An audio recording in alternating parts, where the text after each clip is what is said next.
Ma cousine a pris le bracelet en or et le collier de perles de ma grand-mère quelques semaines après les funérailles, puis les a postés sur Instagram comme une trouvaille vintage. Quand je l'ai confrontée, elle s'est mise sur la défensive et m'a dit: Tu ne portes même pas de bijoux comme ça. C'est du gâchis pour toi. Au moins, je l'apprécie. Je l'ai juste regardé. C'était il y a 9 mois. Ce matin, elle était assise au tribunal en combinaison orange, les yeux fixés au sol. Ma cousine a volé les bijoux de ma grand-mère, alors j'ai vendu sa confession à toute la famille. Ma grand-mère est décédée l'année dernière. Elle avait 86 ans et était l'une des personnes les plus gentilles que j'ai jamais connues. À sa mort, elle a laissé derrière elle une petite mais précieuse collection de bijoux. Non pas parce qu'elle valait une fortune, même si certaines pièces l'étaient, mais parce qu'elles avaient une valeur sentimentale. Il y avait un collier de perles qu'elle portait à son mariage, un bracelet en or que mon grand-père lui avait offert pour leur 25e anniversaire de mariage, et quelques bagues qu'elle avait depuis qu'elle était jeune femme. Elle nous a répété à maintes reprises que lorsqu'elle ne serait plus là, ces bijoux devraient être partagés entre ses 3 petites filles, moi, ma sœur et ma cousine Tara. Après ses funérailles, ma tante, la mère de Tara, a proposé de garder la boîte à bijoux chez elle jusqu'à ce que les choses se calment. Je n'y ai pas vraiment prêté attention à l'époque. Je lui faisais confiance. Un mois plus tard, ma sœur m'a appelée, paniquée. Elle venait de rendre visite à ma tante et avait demandé à voir les bijoux. Quand ma tante a ouvert la boîte, plus de la moitié des bijoux avaient disparu, y compris le collier de perles et le bracelet en or. Ma tante a semblé surprise et a dit: Oh, peut-être que ta grand-mère les a égarés avant de mourir. Tu sais comme les personnes âgées oublient les choses. C'était mon premier signal d'alarme. Ma grand-mère avait peut-être oublié où elle avait mis ses lunettes ou sa télécommande de télévision, mais ses bijoux étaient toujours au même endroit, dans le tiroir du haut de sa commode. J'ai commencé à demander autour de moi. Ma tante a fait comme si j'étais dramatique. Elle a dit: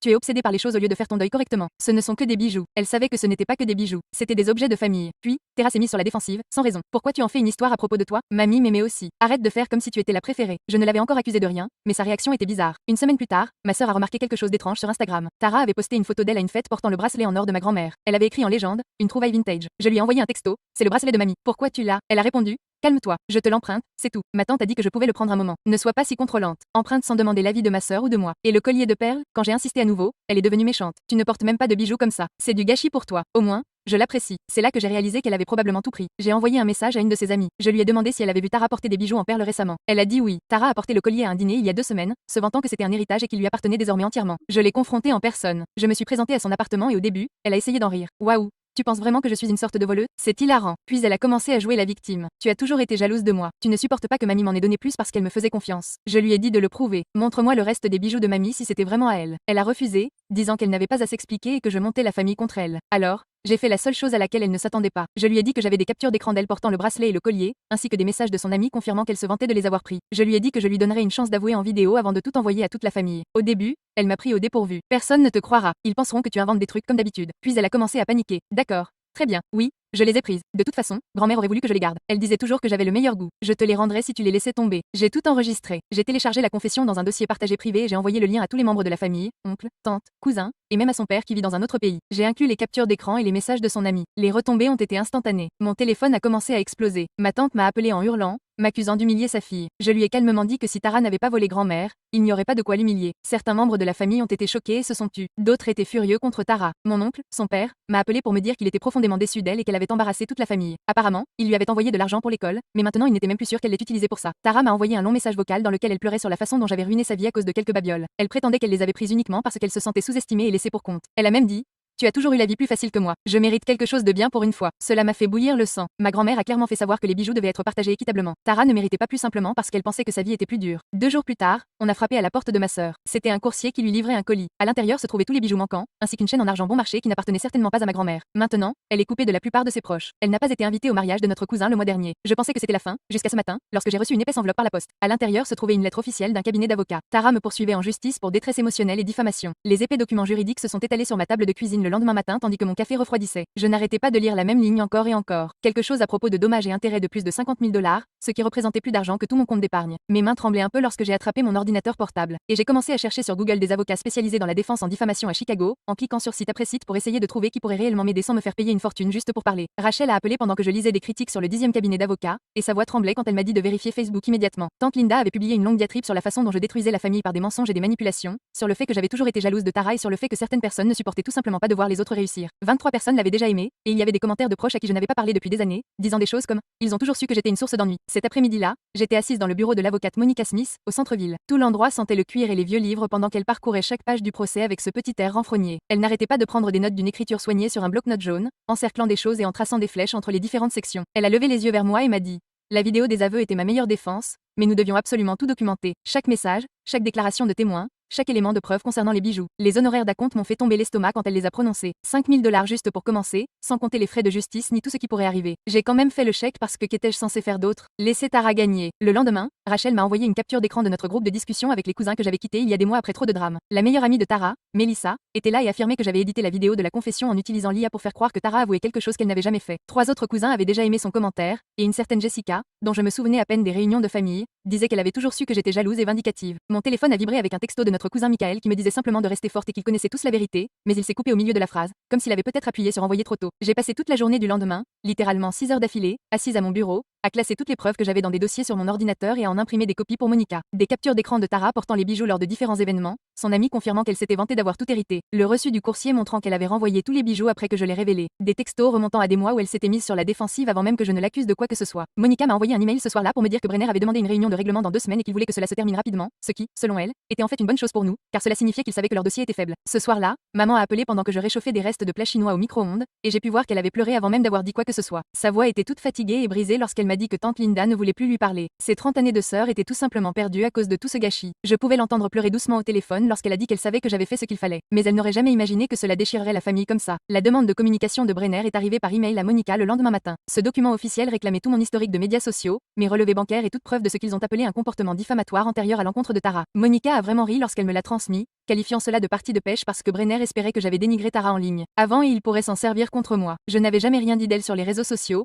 mais l'idée qu'un avocat puisse parcourir tous mes messages et publications privées me donnait la chair de poule. Rachel a découvert le GoFundMe le lendemain lorsqu'un de ses collègues lui a envoyé un message pour lui demander si tout allait bien dans notre famille. Tara l'avait intitulé Fonds de défense juridique contre le harcèlement familial avec un objectif de 10 000 $. Et la description m'a dépeinte comme une cousine privilégiée qui ne supportait pas de partager l'attention ou les objets de famille de sa grand-mère avec qui que ce soit d'autre. Je me demande ce qui se passe vraiment dans la tête de Tara en ce moment. Faire un GoFundMe après avoir déjà avoué et rendu les bijoux qu'elle avait pris. Le timing semble vraiment étrange. Demander de l'argent à des inconnus tout en payant un avocat pour qu'il me poursuive en justice pour 50 000 $. Elle avait collecté 500 $ en seulement 6 heures, principalement auprès de ses amis de fac qui ne savaient rien de ce qui s'était réellement passé et qui l'avaient juste vu pleurer dans la vidéo qu'elle avait postée avec. Dimanche matin, je suis allée sur GoFundMe, le café préféré de ma grand-mère et j'ai commandé ce qu'elle prenait toujours, un café noir et un croissant au chocolat. Assise à la même table d'angle où nous nous retrouvions toutes les 2 semaines, Madame Johnson, la propriétaire des lieux, s'est souvenue de moi et est venue me demander des nouvelles de la famille, comme tout le monde allait depuis les funérailles, si tout allait bien pour nous. Je n'ai pas pu me résoudre à lui parler du procès, des bijoux ou de tout ça. Alors, j'ai juste dit, la famille, c'est compliqué, et elle m'a tapoté la main comme si elle comprenait sans avoir besoin de détails. Mon téléphone a sonné à 3 heures du matin le lundi, et c'était l'oncle Robert qui appelait d'Allemagne où il était déjà 9 heures du matin,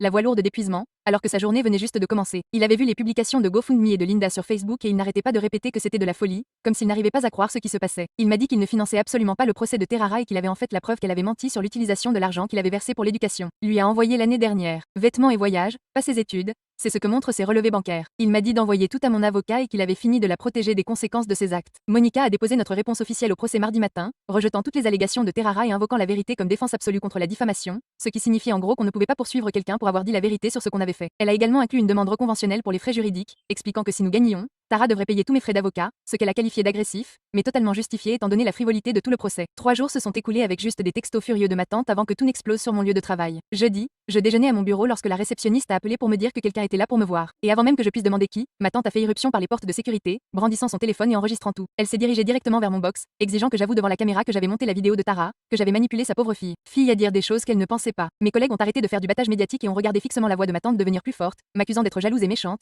disant que j'avais toujours détesté Tara parce que ma grand-mère l'aimait plus. La sécurité est arrivée quelques minutes plus tard, mais ma tante a continué à crier alors même qu'il lui attrapait les bras, hurlant que j'étais une menteuse et une voleuse qui avait volé ma propre cousine. Tout le bureau les a regardés la traîner jusqu'à l'ascenseur pendant qu'elle hurlait qu'elle allait me poursuivre en justice pour tout ce que j'avais. Mon superviseur m'a fait entrer dans son bureau 20 minutes plus tard et a fermé la porte, me disant qu'il ne savait pas ce qui se passait, mais que je devais garder mes problèmes personnels loin du travail. Mon visage m'a brûlé lorsque j'ai hoché la tête et promis que cela ne se reproduirait plus, sachant que tout le monde au bureau racontait déjà des ragots sur ce dont ils avaient été témoins. Le lendemain matin, Rachel m'a retrouvé au bureau de Monica où nous nous sommes assises autour de sa table de conférence couverte de documents juridiques. Monica a expliqué que leur offre de règlement était du pur bluff puisque la vidéo de la confession a complètement détruit toute plainte pour diffamation, mais ils l'ont fait, en pariant qu'on paierait juste pour que tout ça disparaisse. Elle a sorti 3 affaires similaires sur son ordinateur portable où des gens avaient intenté un procès en diffamation après avoir été accusés de vol. Et dans chaque cas, la défense de la vérité avait gagné. Rachel m'a pris la main et m'a dit qu'il fallait se battre, qu'on ne pouvait pas les laisser nous intimider pour que nous payions pour leurs crimes. Ce soir-là, j'étais assise seule dans mon appartement à faire défiler de vieilles photos sur mon téléphone, et j'en ai trouvé une du 85e anniversaire de ma grand-mère, où Tara et moi étions enlacés, toutes les deux riant de quelque chose que ma grand-mère avait dit. Nous étions si proches quand nous étions petites. C'était la cousine qui me donnait des bonbons en cachette pendant les longs dîners de famille et qui m'avait appris à me tresser les cheveux pour les bals de fin d'année. En regardant son sourire sur cette photo,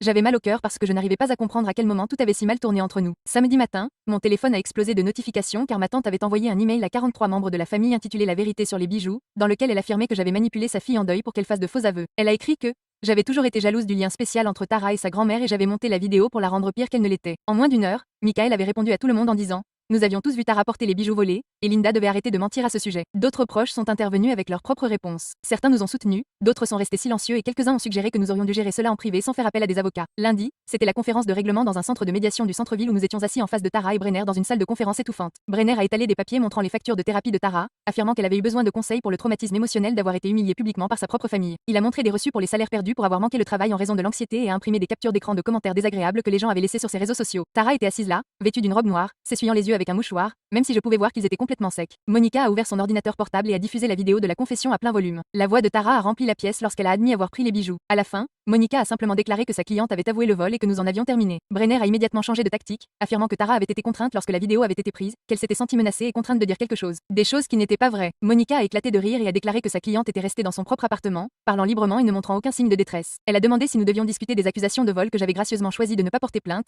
ce qui a fait fendre le masque de Tara pendant une seconde, laissant apparaître une lueur de haine pure dans ses yeux avant qu'elle ne recommence à jouer la victime. Le médiateur a suggéré que nous fassions une pause, mais aucune des deux parties n'a voulu changer d'avis. Brenner a insisté pour obtenir une compensation tandis que Monica a refusé de payer un centime pour avoir dit la vérité. Dans le parking, Brenner s'est approché de nous seuls pendant que Tara attendait près de sa voiture, disant qu'elle prendrait 15 000 $ et des excuses privées pour que tout disparaisse. Monica s'est interposée entre nous et lui a dit qu'il n'y aurait pas d'accord et qu'elle le verrait au procès. Alors que nous nous éloignions, j'ai regardé dans le rétroviseur latéral Tara crier sur Brenner à côté de sa BMW, ses bras s'agitant sauvagement pendant qu'il essayait de la calmer. Mardi au travail, c'était pire qu'avant parce que quelqu'un avait tapé mon nom sur Google et avait trouvé celui de Tara. Page GoFund me demandant des dons pour lutter contre la campagne de harcèlement de ses cousins abusifs. Lors de notre réunion d'équipe, j'ai surpris deux collègues en train d'échanger des regards lorsque notre responsable a parlé des valeurs et de l'intégrité de l'entreprise. Ma productivité avait chuté et je savais que mon patron avait remarqué la pile de rapports inachevés sur mon bureau. Mercredi après-midi, Monica a appelé pour lui annoncer une grande nouvelle. Son oncle lui avait envoyé un email avec 2 années de relevés bancaires en pièces jointes, montrant qu'il avait envoyé 30 000 $ à Tara pour ses études supérieures à Northwestern. Il avait inclus des captures d'écran de ses textos promettant qu'elle était inscrite, parlant de ses cours et de ses professeurs, et lui envoyant même de faux bulletins de notes. Monica avait immédiatement assigné à comparaître les dossiers d'inscription de Northwestern et m'avait appelé le soir même pour confirmer ce que nous soupçonnions. Tara n'avait jamais été étudiante là-bas. Jeudi matin, Rachel est venue me chercher et nous sommes allés chez nos parents pour fouiller dans les papiers de grand-mère au sous-sol. Nous avons trouvé son testament manuscrit dans un classeur. Le papier était jauni, mais l'écriture était toujours claire, indiquant que les bijoux devaient être divisés équitablement entre ses 3 petites filles. Maman se tenait dans la pièce, porte en nous regardant faire des copies, et quand nous avons terminé, elle a dit que grand-mère aurait le cœur brisé, pas à cause des bijoux, mais à cause de ce que cela avait fait à la famille. Ce vendredi-là, j'ai reçu la lettre de Monica disant que nous avions un dossier solide avec le testament comme preuve. Au cours des 2 semaines suivantes, les choses ont empiré en ligne. Le 18e jour a été dur lorsque Rachel m'a envoyé un texto avec un lien vers l'Instagram de Tara. J'ai cliqué dessus et je l'ai vu pleurer dans une vidéo avec du mascara qui coulait sur son visage. La légende disait quelque chose sur la trahison de la famille pour des choses qui n'ont pas d'importance. La section des commentaires était une zone de guerre avec des gens qui prenaient parti. Quelqu'un avait posté des liens vers les documents judiciaires montrant qu'elle me poursuivait en justice. Sa page GoFundMe que Melissa avait créée a soudainement cessé de recevoir des dons. Melissa a commenté la vidéo en disant que le karma s'en prenait à moi. Le lendemain matin, je n'en pouvais plus et je suis allée au cimetière avec un bouquet de marguerites achetées à l'épicerie. Je me suis assise près de la pierre tombale de grand-mère et je lui ai dit que j'étais désolée pour tout. Une vieille femme sur la tombe à côté de moi m'a entendu parler et a dit que les morts étaient morts. Comprendre plus que les vivants. Lundi matin, Monica a appelé pendant que je faisais du café. Elle m'a dit que Northwestern avait confirmé que Tara n'y avait jamais été inscrite. Brenner venait de demander plus de temps. Elle m'a expliqué que mentir sur l'université donnait une mauvaise image de Tara au juré. Ce soir-là, vers 22h, quelqu'un a commencé à frapper à la porte de mon appartement. J'ai regardé autour de moi et j'ai vu ma tante debout, qui se balançait un peu. Quand j'ai ouvert la porte,